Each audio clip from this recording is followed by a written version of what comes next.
noite.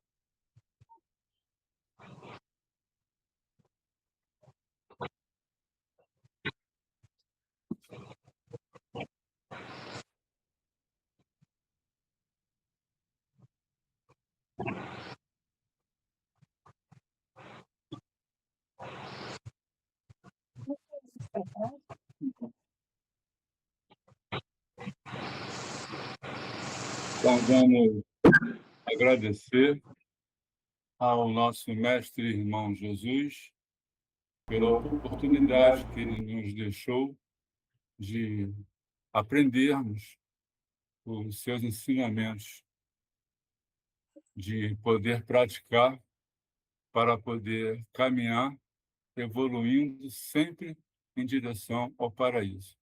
Graças a Deus. Graças a Deus. Vamos compartilhar aqui a tela.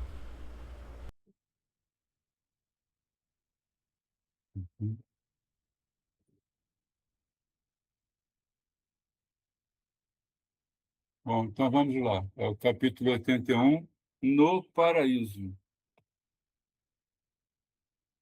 Então, aqui eu procurei a definição de paraíso no dicionário, né? O significado de paraíso é um lugar perfeito. Foi isso que eu achei no dicionário, né? E para os religiosos, é um lugar além de perfeito. É o clímax da ascensão após a morte. É o lugar dos bons, dos justos, dos puros. E Emmanuel nos mostra o paraíso de Jesus, como vamos ver no decorrer da nossa leitura. Então, nesse versículo de Lucas, que ele fala: E respondeu-lhe Jesus: Em verdade te digo, que hoje estarás comigo no paraíso. Então, desse versículo, nós entendemos que, nesta passagem de Lucas, que se passa na crucificação de Jesus, quando está com os dois ladrões, a fala de Jesus faz parecer fácil entrar no paraíso. Basta que Jesus convide, porém, devemos notar que não é como um estalar de dedos. Não basta apenas falar que está arrependido. Temos que estar realmente arrependidos, com o coração aberto das mazelas humanas, livre dos defeitos humanos. Aí sim Jesus nos convidará ao paraíso. Se alguém quiser acrescentar, por favor. Foi como a Dorô falou, né? Antes da gente começar. Essa passagem é uma passagem bem controversa, assim, né? Entre a interpretação que a maioria das religiões cristãs dão e que a doutrina espírita dá, né? Porque a doutrina espírita, eu acho que é a única religião cristã que aceita a reencarnação. Então a gente com certeza tem uma interpretação que o João vai falar mais à frente diferente. E a maioria das religiões, o catolicismo principalmente e o protestantismo, que são as mais famosas, correntes aqui do Brasil, elas interpretam isso mais ao pé da letra, né? Como o João falou, uma coisa como se fosse uma facilidade que você já vai para o paraíso só por causa ali de uma palavra ou de uma mudança de atitude única, né? No fim da sua encarnação seria capaz de já promover essa questão, que realmente para quem não acredita na reencarnação é a interpretação que acaba prevalecendo, né? Mas hoje, com a ajuda do João e com a ajuda de Emmanuel, a gente vai entender melhor, dentro da visão espírita, o que significa esse estar hoje no paraíso comigo. Que não é estar numa vida boa, não é isso? Não, claro que não. Tem problemas também, não é? Né? Claro. Então, Vitor, aí eu vou. Eu lembro da Júlia, mas eu quero colocar dentro do contexto essa passagem de Lucas, porque que ele essa frase nos diz ao bom ladrão, né, que é conhecido, né? porque ele diz assim que quando Jesus estava crucificado, ele estava entre dois ladrões, né? Então, um deles, ele diz assim, ele falava, insultava Jesus. Ele diz assim, não és tu, o Cristo? Salva-te então, a ti mesmo e a nós também. Mas o outro repreendeu. Ele disse, tu que sofres a mesma pena, não temes a Deus? Para nós, o castigo é justo. Pagamos nossos crimes, mas este não fez nenhum mal. Né? E continuou, Jesus, lembra-te de mim quando entrares no teu reino. E Jesus lhe respondeu, eu te asseguro, hoje mesmo estarás comigo no paraíso. Né? Quando ele fala... Por isso que ele tem que se diz é o bom ladrão, né? Porque ele, naquele momento que ele estava na crucificação, ele se tocou, ele tocou. Como ele colocou aqui, ele temia a Deus, né? E sabia que Jesus era o escolhido, né? Que estava ali injustamente. Então, esse senso moral dele foi o que definiu ele com relação ao outro, que fez com que Jesus garantisse a ele o caminho do paraíso, né? Entre aspas.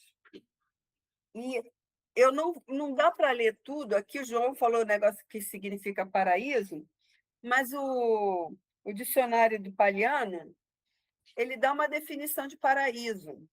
Definição não, né?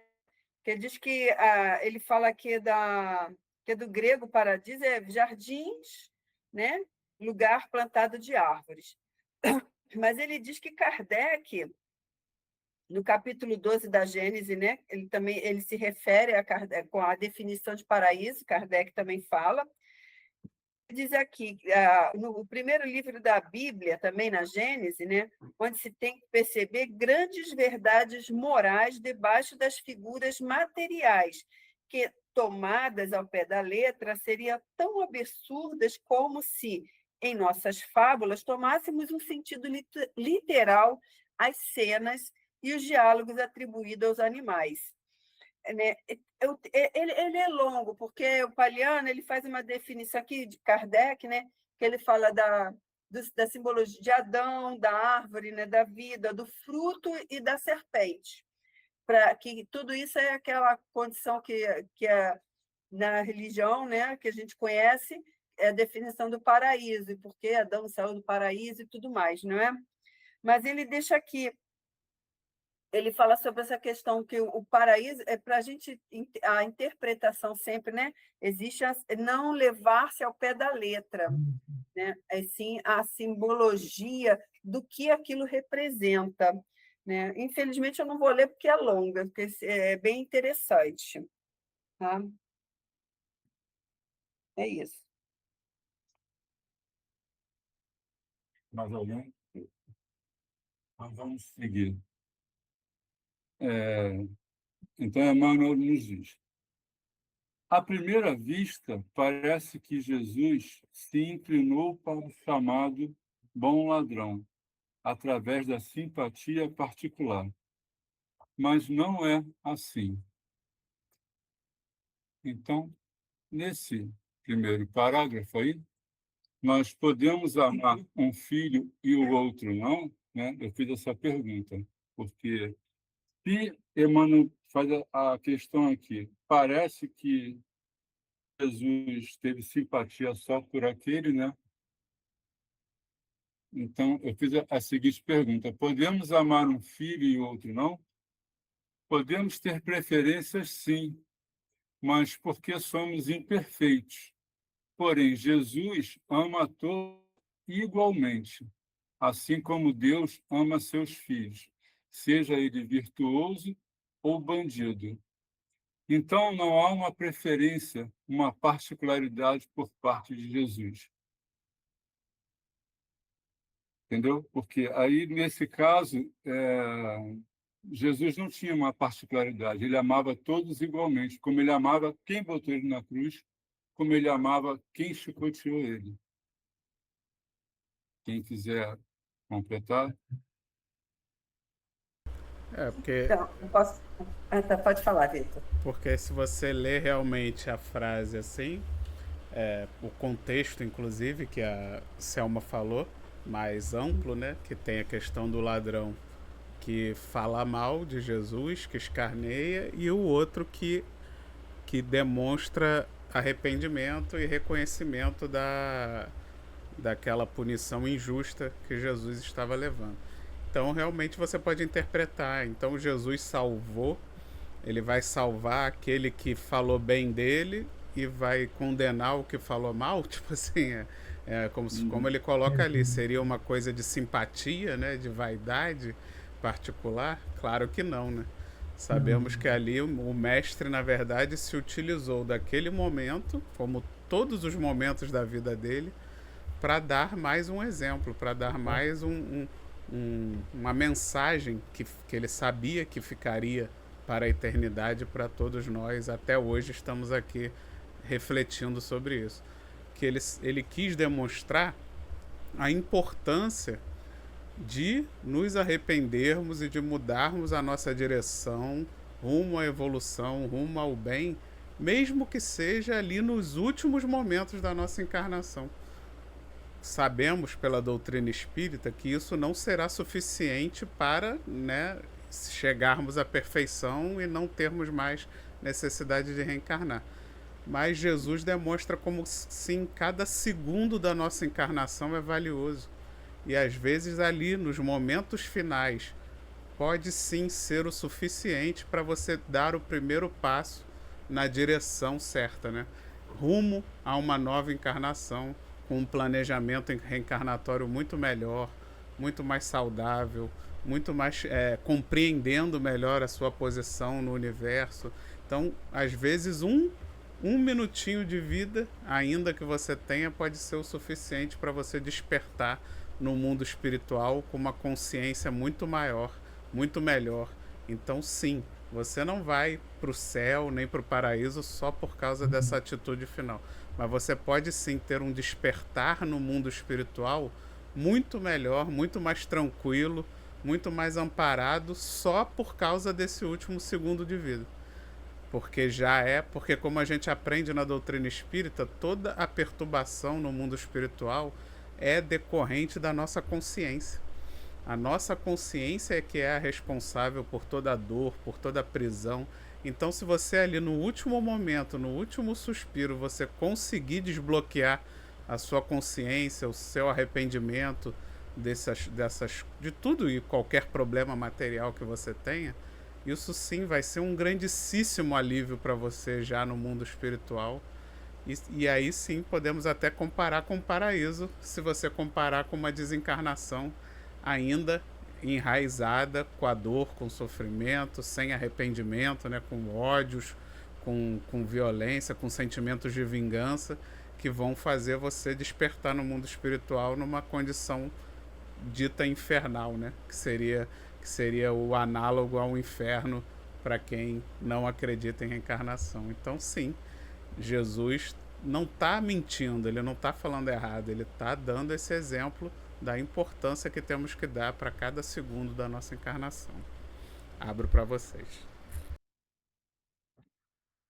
Então, Vitor, eu ia comentar exatamente a parte que eu falei. Não houve a preferência, né? A simpatia particular, mas foi a percepção do próprio ladrão que causou essa diferença entre eles, né?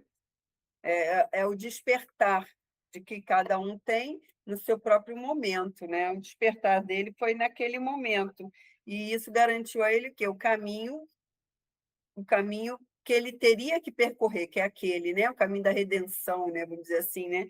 Que é o caminho que ele tem que buscar realmente o seu progresso moral. É isso.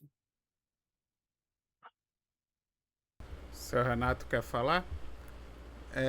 Tem que só abrir o seu microfone. Deve ter um botãozinho vermelhinho aí no celular, na parte de baixo, para você. Aí ele saiu. O botãozinho vermelho desliga. É que eu não estou no celular, mas aqui no meu é vermelho aqui o microfone.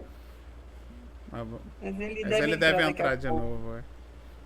Então, deixa eu falar uma coisinha rapidinho. Voltou.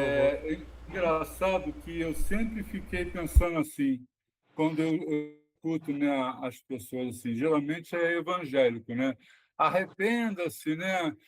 Você será salvo. Aí, naquele último minuto derradeiro, tal, a pessoa se arrepende e tal, e é salva vai para o paraíso. Eu ficava pensando, como é que pode, né?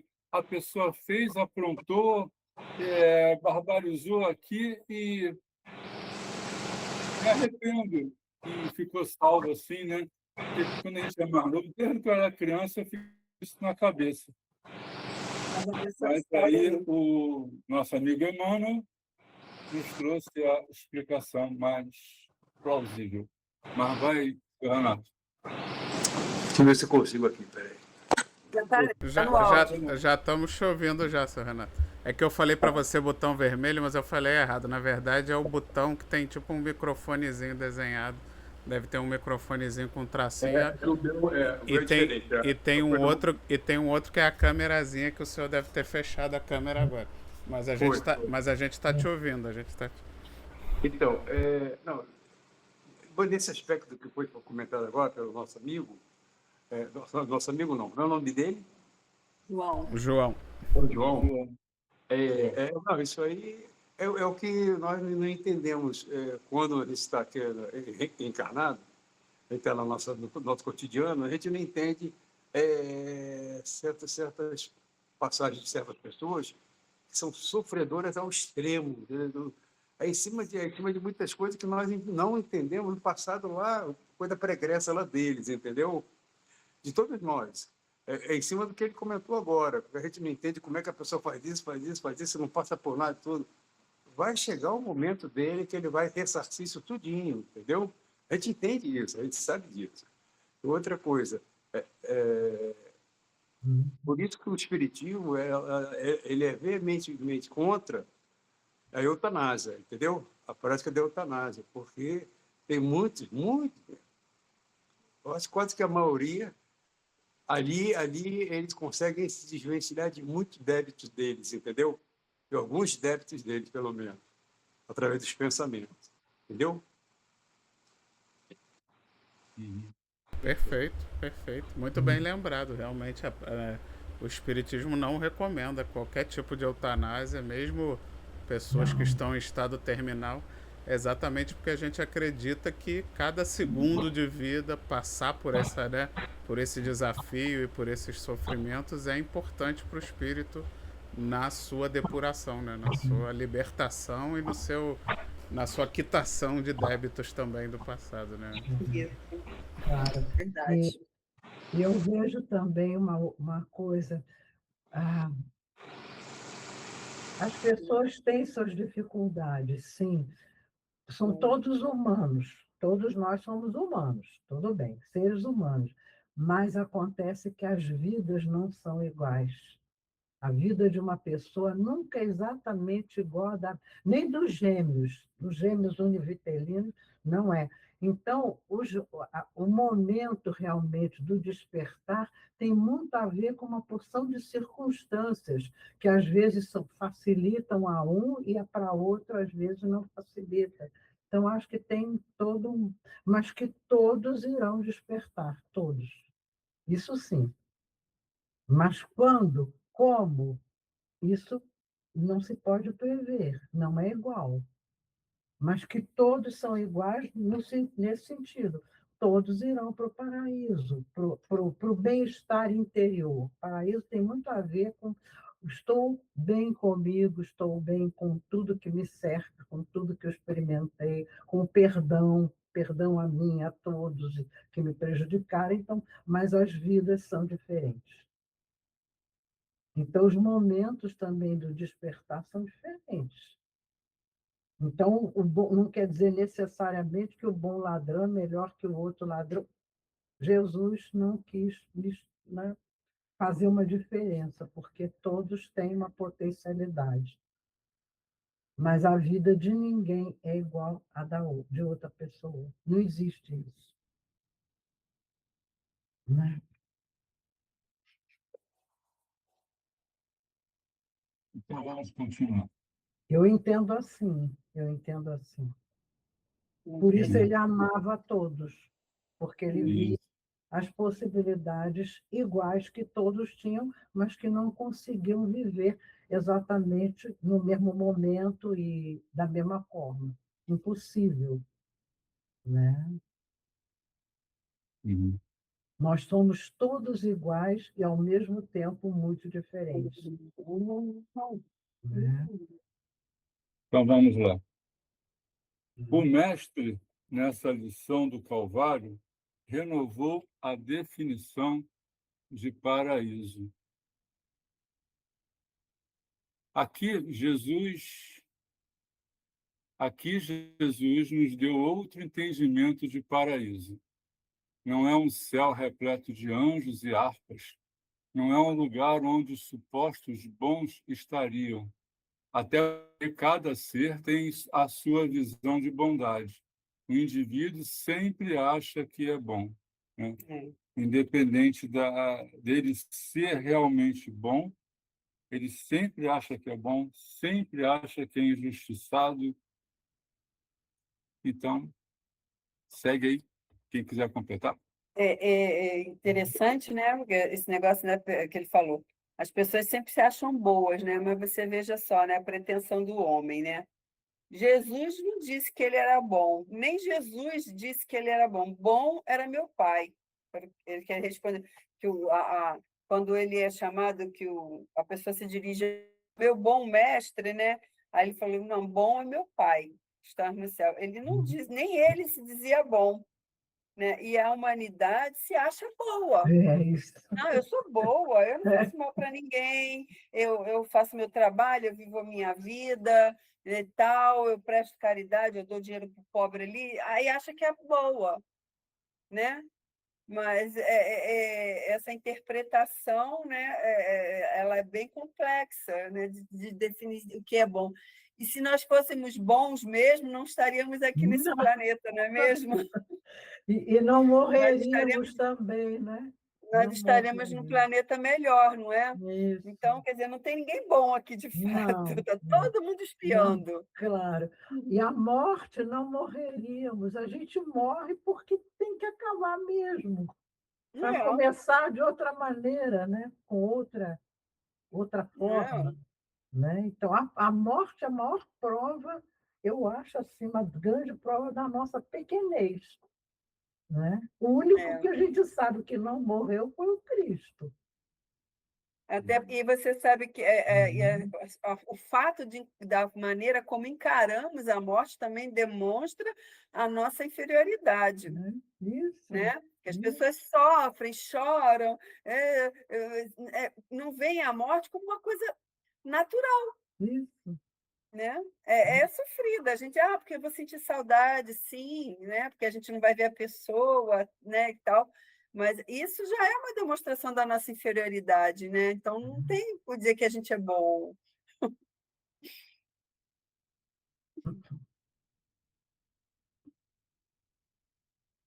Vamos seguir?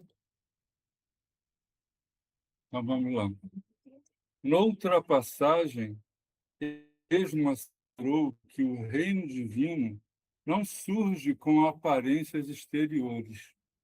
Inicia-se, desenvolve-se e consolida-se em resplendores eternos, no imo do coração. Então, aqui, deixa eu pegar aqui. Reino divino ou paraíso não surge com aparências externas, né? Não adianta querer se passar por benfeitor, por humilde, quando no seu íntimo, no seu coração, você não é. Então, Emmanuel fala: inicia-se, desenvolve-se, consolida-se.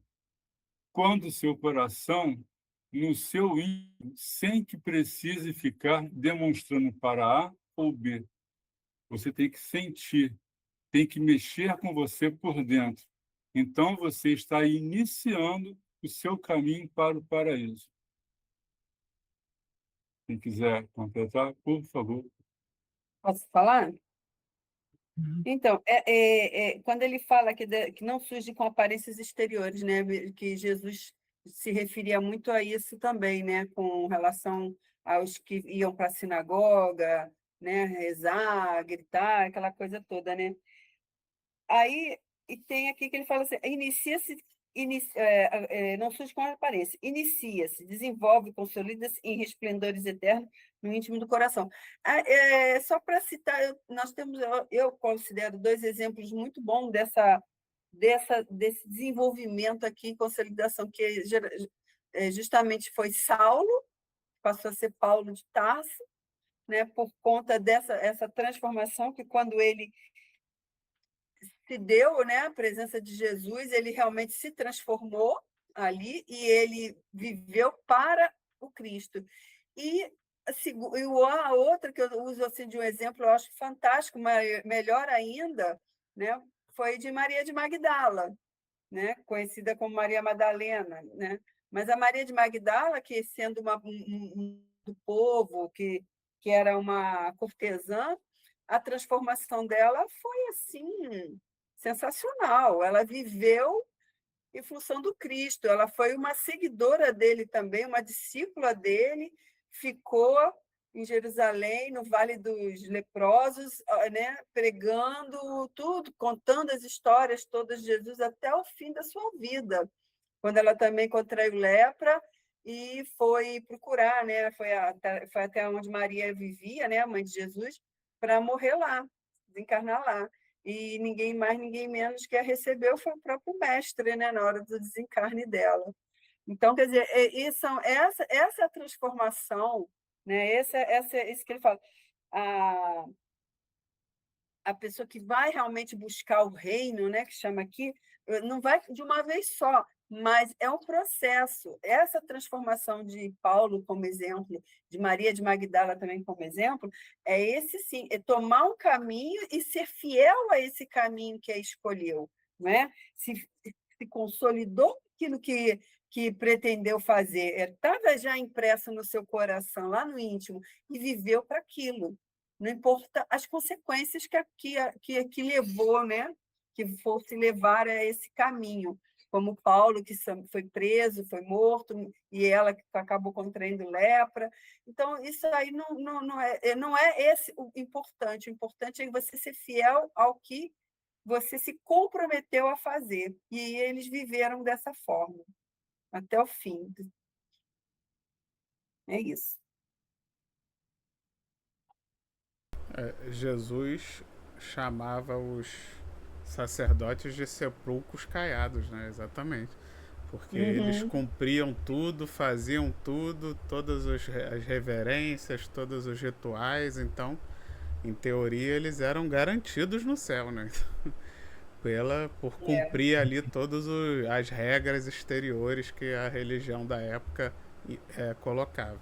E, no entanto, É. Jesus deu esse apelido aí de sepulcros caiados, né? Que eram brancos por fora e podres por dentro.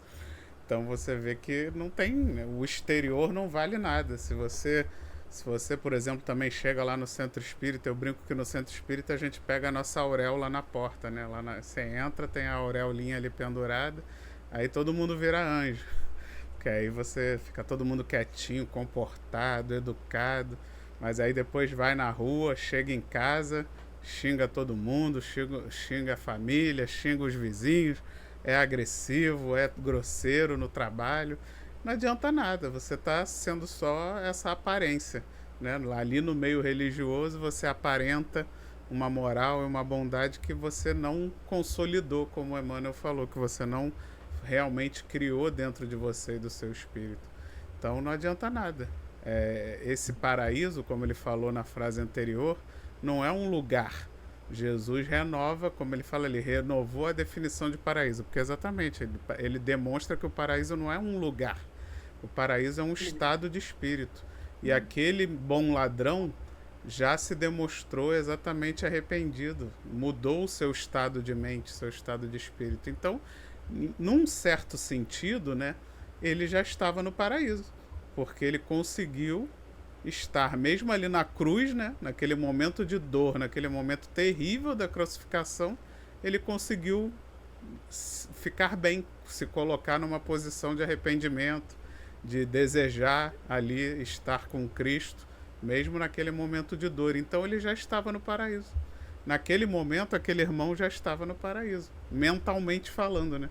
Espiritualmente Sim. falando. Então é isso. Nós podemos estar no inferno ou no paraíso agora, ainda encarnados. Depende da posição mental, da forma que nos posicionamos diante das dificuldades da vida. É isso. Como é que eu faço? Eu quero falar. Pode Tô te falar. ouvindo, seu Renato. Tá me ouvindo? Sim. A gente até, existe até um ditado que a gente costuma deixar a mochila na porta do centro, não é isso? Aí na saída a gente pega essa mochila e vai para casa com todas as nossas imperfeições e volta tudo ao normal. Da maioria das vezes que estou falando, não estou generalizando. E outra coisa que eu queria fazer uma colocação também é a respeito do Paulo, da Madalena. Do Paulo foi magnífico a história dele. Mas também tem os anônimos, assim, que eu vou citar dois só, mas são pseudo-anônimos, que nós conhecemos ele, lemos sobre ele. Foi botar aí, Ananias, não é isso? Nós chegamos, que a gente costuma falar assim, ó, pô, se a gente chegar 10% do Chico, do Divaldo, não, se eu chegar a 5% do Ananias, do Estevão, não é isso?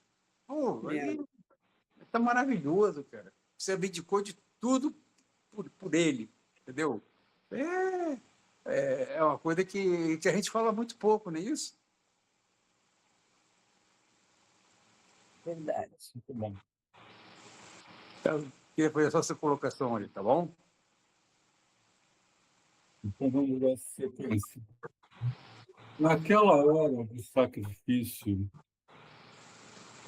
culminante, o bom ladrão rendeu-se incondicionalmente a Jesus Cristo. O leitor do Evangelho não se informa com respeito aos porfiados trabalhos e às responsabilidades novas que lhe pesariam nos ombros, de modo a cimentar a união com o Salvador. Todavia, convence-se de que, daquele momento em diante, o ex-malfeitor penetrará o céu. Então, aí, o que nós entendemos aqui? Ali, o bom ladrão iniciou o seu caminho em direção ao paraíso. Não que entrou direto, né? Mas começou a caminhada, aliviou o seu coração, curou-se da raiva da maldade, deixou que o Mestre visse dentro dele. Temos que acreditar, ver que podemos começar a caminhada para o paraíso. Só vai depender de nós, né?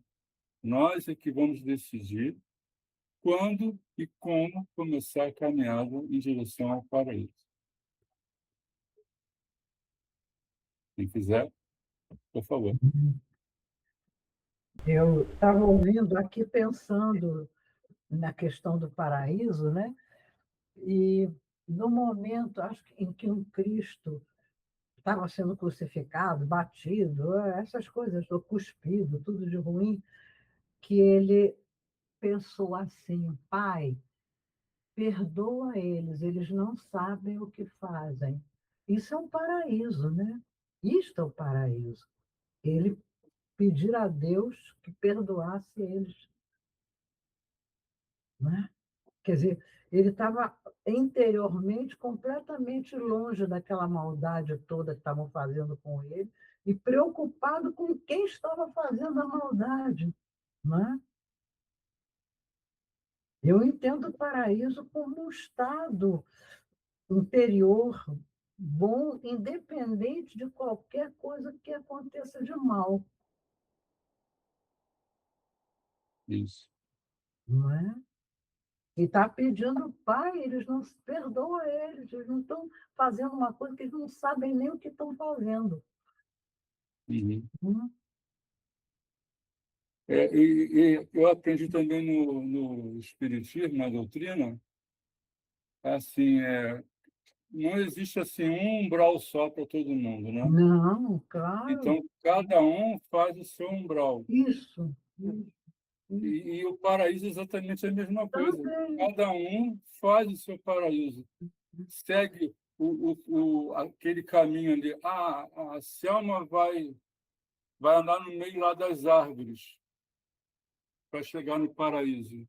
Beleza. Eu vou pela água.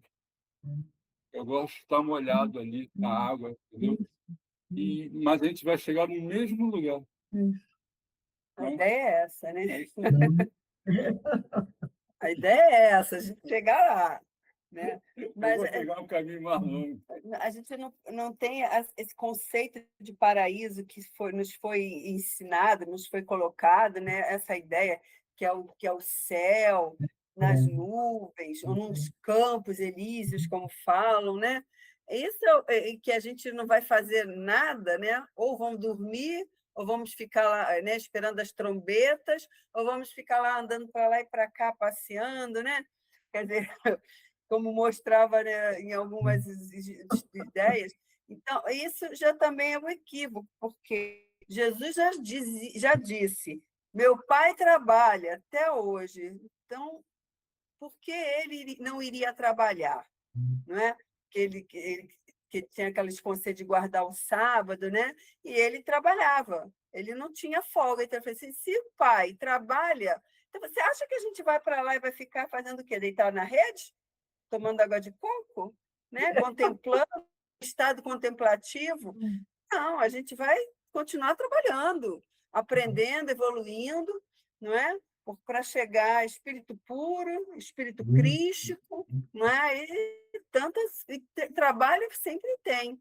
Então, esse parágrafo que o João falou, né, que ele fala que esse ladrão ele se rendeu, porque ele percebeu, como eu falei assim, ele se arrependeu, sabe que a punição, né, era justa, porque ele errou, ele era um fora da lei, vamos dizer assim, então ele aceitava o castigo que lhe era imposto. Mas você vê, mas quando ele se confiou em Jesus, né, se colocou à disposição do Cristo, quer dizer, ele aceitou, né, Jesus ali, o seu evangelho, ele sabe que ele fala aqui, né, as responsabilidades novas que lhe pesariam nos ombros. Ele não tem ideia, né? Mas ele sabe que aceitaria, porque se Jesus não tinha culpa, estava ali sendo penalizado, né? Então ele sabe que poderia até prever que ele também poderia sofrer essas injustiças, não é? E a questão do paraíso, aí, né, eles não conheciam, mas é assim, galgando a cada caminhada, a cada renovação. Ele ali, naquele momento, vamos dizer, a gente que conhece o processo do desencarne, né? Vamos dizer, o malfeitor, quando desencarna, está com sentimentos negativos, rancorosos, né? Ele vai encontrar o quê? Uma zona umbralina, vai ficar naquele pesadelo que ele criou para si, da raiva, da revolta e tudo mais. Enquanto o outro que aceitou, pediu perdão, e esse provavelmente a gente não sabe, né? Mas a gente, pelas nossas literaturas, a gente deduz que esse teria acolhido. Então, é como se ele realmente fosse para o paraíso. Ele foi acolhido pelos bons espíritos, porque ele reconheceu-se, né? E ele teria uma oportunidade de se refazer, de se reconstruir, se melhorar, não é? Refazer os seus erros e tudo mais, que ele aprenderia isso lá na vida espiritual. E nós, como temos a consciência da reencarnação, a gente sabe que numa próxima ele viria com uma pessoa de bem e por aí vai, seguindo o caminho reto. Enquanto o outro que não aceita, ainda ia espiar um pouquinho mais até encontrar o caminho dos justos, né? É assim que funciona, né? Cada um no seu livre-arbítrio, no seu momento certo. Cada um com a sua história, né? Com a sua Exato. história, né? Que todas são diferentes, todas. Mais alguém? Bom, seguir. O símbolo é formoso e profundo e dá a ideia da infinita extensão da divina misericórdia. Desse pequeno parágrafo, nós entendemos que temos que fazer o primeiro movimento em direção ao paraíso. É decisão nossa, é nosso livre-arbítrio. Sabemos que algumas religiões dizem: arrependa-se e serás salvo. Só que esse salvo é o início da jornada e não a chegada. E, infelizmente, muita gente pensa que é a chegada, né? Aí, quando chega lá, bate aquela revolta. Ainda tem outro caminho a Né? percorrer. Tem muito caminho a percorrer. Eu vi um vídeo, até que a Selma estava vendo, botou, o rapaz estava falando, ele deu um exemplo bom. O caminho, o paraíso, é uma viagem de Rio a São Paulo. Então, ele está no Rio de Janeiro. Ele tem que chegar em São Paulo, que é o paraíso. Então, ele vai pegar a estrada e vai caminhando até chegar a São Paulo, mais ou menos 450 quilômetros. Então, as pessoas, não, a grande maioria, né, não entende, acha que estalou o dedo e chegou no paraíso. Não, tem que caminhar, tem que se evoluir, tem que progredir moralmente a pessoa ali. Não é, eu vou me arrepender e vou chegar no paraíso. Vai chegar um dia, né? Mas não é agora, de imediato. Segue aí, quem quiser completar.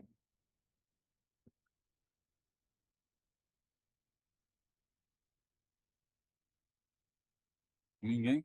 Vou seguir? Então, eu vou seguir.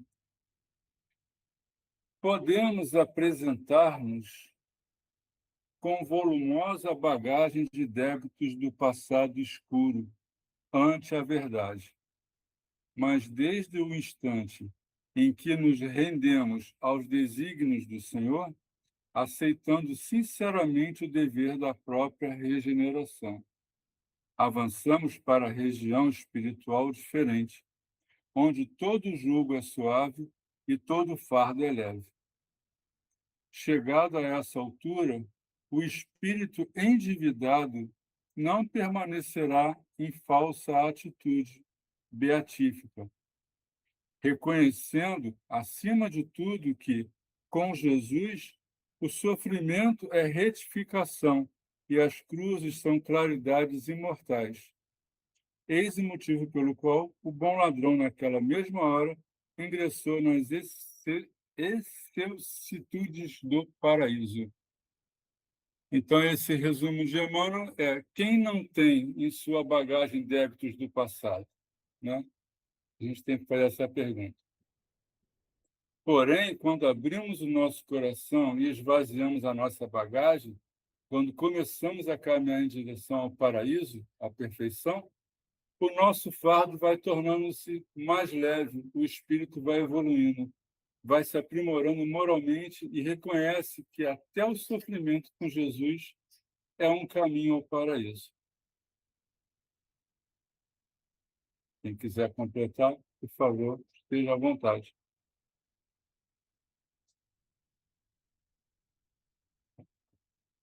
Eu quero citar aqui no Livro dos Espíritos, o capítulo 4, Pluralidade das Existências, que ela tem muitas perguntas, né, que esclarece com relação a esse tema nosso, né? Que fala assim, o ladrão foi para o paraíso? Não, de primeira não, ele foi recebido, provavelmente por bons espíritos que iriam dar-lhe uma nova, né, condição, né, para ele, pelo arrependimento dele e tudo mais, pela assim, até a delicadeza, a compaixão que ele teve para com Cristo e tudo mais. Então, é interessante que na pluralidade das existências, eles citam aqui, uma das perguntas aqui, que ele fala aqui da reencarnação, ele pergunta 166, pergunta assim, a alma que não alcançou a perfeição na vida corpórea, como acaba de depurar-se? suportando a prova de uma nova existência. Então, a gente sabe que a gente vai ter que reencarnar para nos burilarmos, para nos aperfeiçoarmos. E ele ainda tem, qual é o objetivo da reencarnação? Expiação, aprimoramento progressivo da humanidade, sem o que, onde estaria a justiça? Porque as pessoas têm, cai naquela questão que fala assim, a pessoa faz a maldade a vida inteira, chega no final, chama um padre, pede extrema-unção, arrependimento total de todas as coisas que eu fiz. Está salvo? Enquanto o outro que ficou a vida toda dele ali sofrendo, passando por vicissitudes, mas aceitando tudo aquilo como o que ele precisava para o seu progresso, aquele ali não tem salvação, ele vai ter, vamos dizer assim, vai ficar na mesma condição daquele outro que viveu a vida toda fazendo maldade. Então, isso não é justiça, né? Vamos dizer assim. Por isso, a reencarnação ela nos dá essa justiça, vamos dizer assim, pelas imperfeições, né? Não teria, como é que seria, né? Aí seria assim aquela questão que a pessoa, já que eu morrer, eu peço perdão, então eu estou salvo, vou continuar fazendo tudo que eu quero fazer e quando chegar no final eu me arrependo. Né? Porque tem pessoas que chegam no final da vida e se arrepende, mas se arrepende mesmo, né? Aí ainda tem uma pergunta aqui bem interessante, que ele pergunta assim, pode o homem, ao menos, assegurar nesta vida uma existência futura menos cheia de amarguras? Sim, sem dúvida. Pode abreviar a extensão e as dificuldades do caminho. Só o negligente se encontra sempre na mesma situação. Quer dizer, que se você vive uma vida, né, tenta fazer a vida viver de forma correta, seguindo a estrada para São Paulo, como disse o João ali, falando, a estrada para São Paulo, que é o caminho certo para chegar onde a gente tem que chegar, né? Claro que ele vai ter menos amarguras, menos sofrimentos, porque ele está fazendo o que é certo, não está adquirindo débitos. Então, numa próxima, ele vai ter menos sofrimentos, menos dívidas né? A resgatar. Né? É assim que é o caminho. E uma alma, ela nunca vai retroagir. Até que fala aqui, a alma de um homem de bem pode, numa nova reencarnação, animar o corpo de um homem perverso? Ele diz que não, visto que ela não pode degenerar. Aqui, se você toma o caminho do bem, você aceita, você percebe que aquilo que você fez, você já tem a consciência desperta para as leis naturais, as leis de Deus, não tem como voltar atrás. Não tem, não existe. Então, esse bom ladrão, ele não seguiu o caminho, ele já estava ali pronto para se regenerar. E assim vai. E assim nós também estamos aqui nessa mesma corrida, né? Digamos assim, corrida é uma caminhada, né? Para nos burilarmos, nos depurarmos, para nos tornarmos espíritos melhores, para que numa próxima existência a gente não venha com tantos débitos, não traga tanta bagagem, né?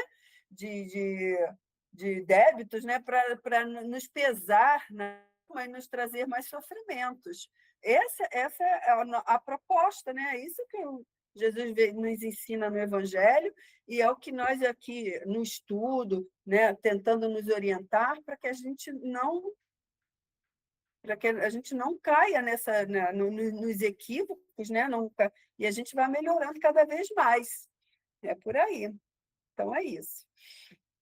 O que eu observo também é que a melhora verdadeira vai construindo uma alegria dentro. Não é alegria assim, eu sou maravilhoso, não é isso. Uma alegria ali dentro, que vai começando a morar dentro da pessoa, devagarzinho, porque tem as quedas, tem os momentos de nervosismo, mas vai dizendo, vai fazendo isso também.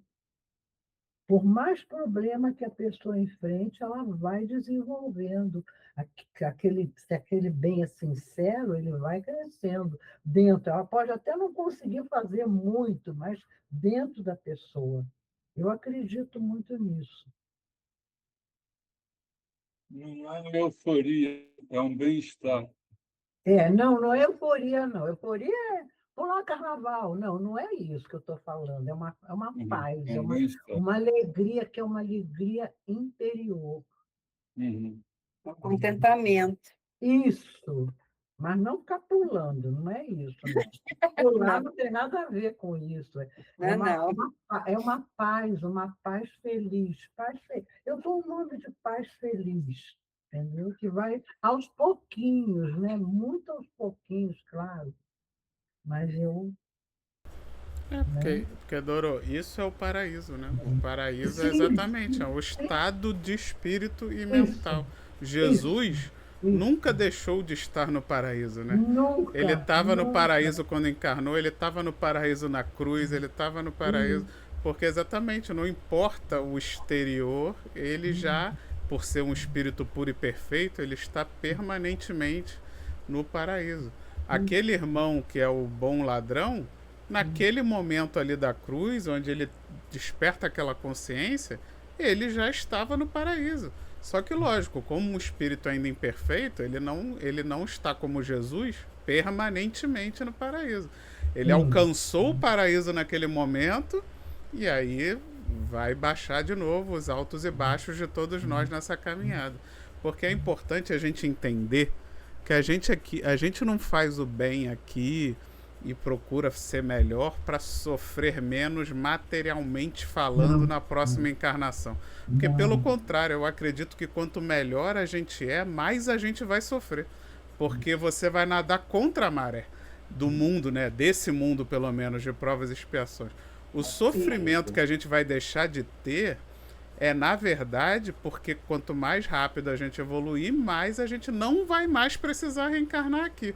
Ou vamos ter o direito de reencarnar em planetas melhores. E aí sim o sofrimento material vai diminuir.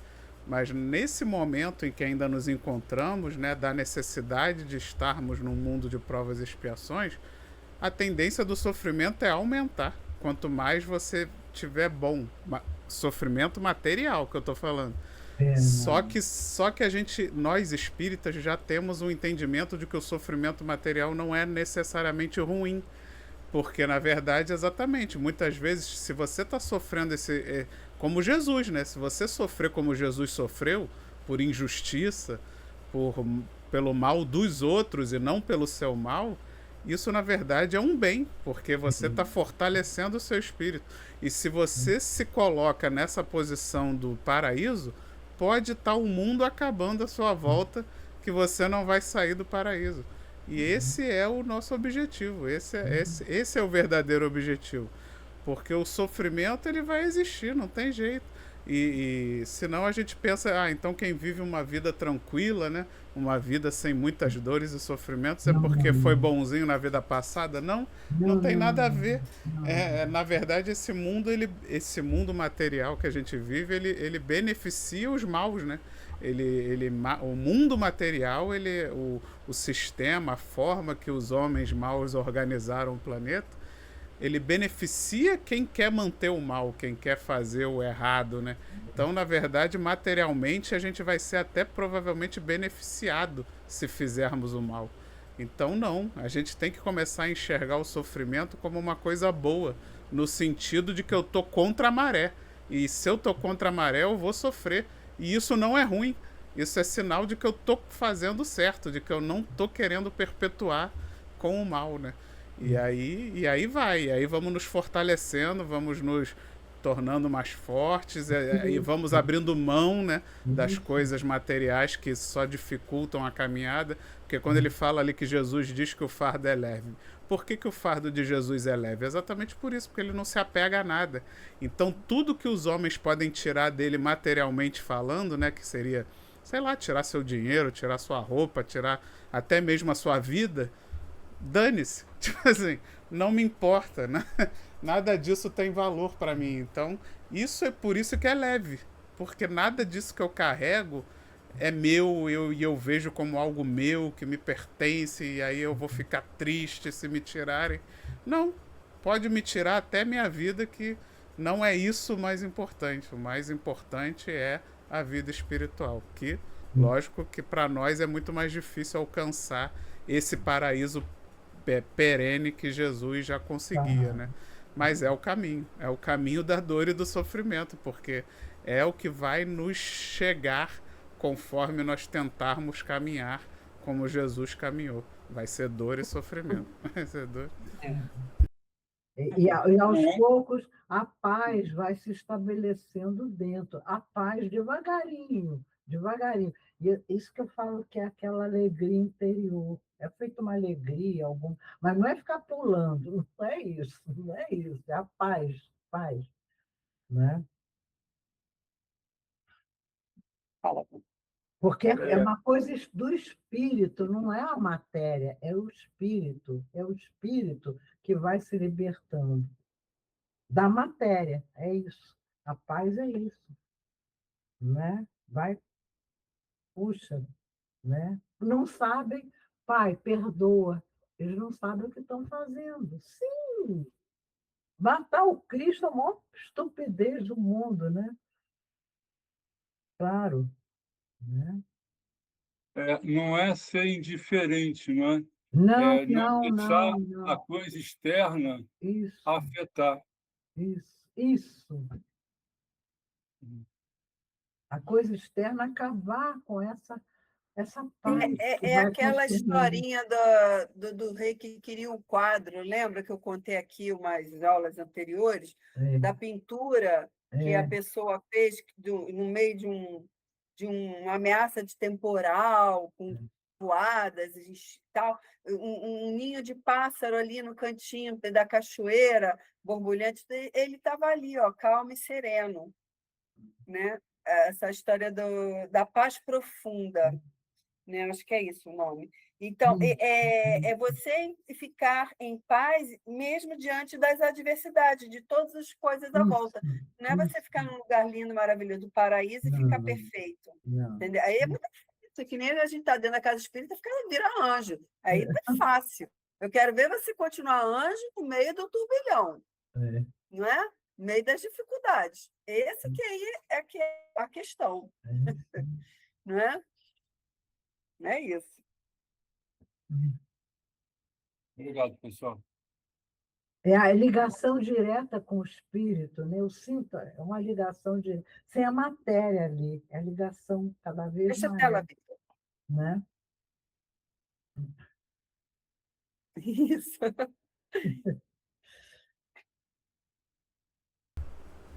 Bem, mais alguém? Seu Renato, quer fazer algum comentário final? O senhor quer fazer algum comentário final? Não? Tá tranquilo?